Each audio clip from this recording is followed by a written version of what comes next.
আমি বিশ্ববিদ্যালয় সমূহের মধ্যে যে সংসদের যে নির্বাচন হচ্ছে আপনারা দেখতে পাচ্ছেন, এটি নিয়ে গতকালকে যে জাকসু নির্বাচন হয়েছে সেখানে শুধু খালি আপনারা ছাত্রদলের কথা কেন বলেন?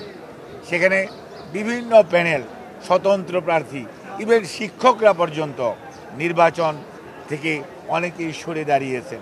নিশ্চয়ই সেখানে কোনো না কোনো কারণ আছে। কাজেই আমার বক্তব্য থাকবে অত্যন্ত সুস্পষ্ট। দেশের মানুষ 2009-এ ভোট দিতে পারে নাই, 14-তে ভোটারবিহীন নির্বাচন হয়েছে, 18-তে দিনের ভোট রাটে হয়েছে, 24-এ আমি আর ডেমির নির্বাচন হয়েছে। কাজেই বাংলাদেশের মানুষ নির্বাচনী ব্যবস্থার প্রতি আস্থা রাখতে চায়। যারা এই সমস্ত বিষয়ে সংশ্লিষ্ট তাদের উচিত হবে এমন কোনো নির্বাচন আয়োজন না করা যে নির্বাচন নিয়ে মানুষের মধ্যে প্রশ্ন আসবে, মানুষ দ্বিধাগ্রস্ত হবে, মানুষ নির্বাচন থেকে প্রতিদ্বন্দ্বী দলসমূহ সরে যাবে। কাজেই কোনো বিভাজন আপনাকে আমাকে শক্তিশালী করবে না। মনে রাখতে হবে, ঐক্যবদ্ধভাবে থাকলেই তাহলেই স্বৈরাচার পালিয়েছে, স্বৈরাচার ফেরত আসার পথ সুগম হবে না।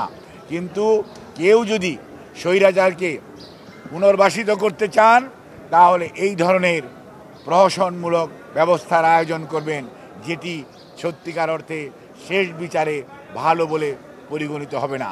প্রাণ কফি ক্যান্ডি, কররা কফির কঠিন স্বাদে হাইকে বলো বাই। প্রাণ কফি ক্যান্ডি, হাইকে বলো বাই। কাজেই এখনো সময় আছে। সবার প্রতি আহ্বান, আপনারা সবাই মিলে ঐক্যবদ্ধ হন। গণতন্ত্রের জন্য যারা লড়াই করেছেন তারা কোনো অবস্থাতেই বিভাজনের রাজনীতিতে যাবেন না, ঐক্যের রাজনীতিতে আসুন।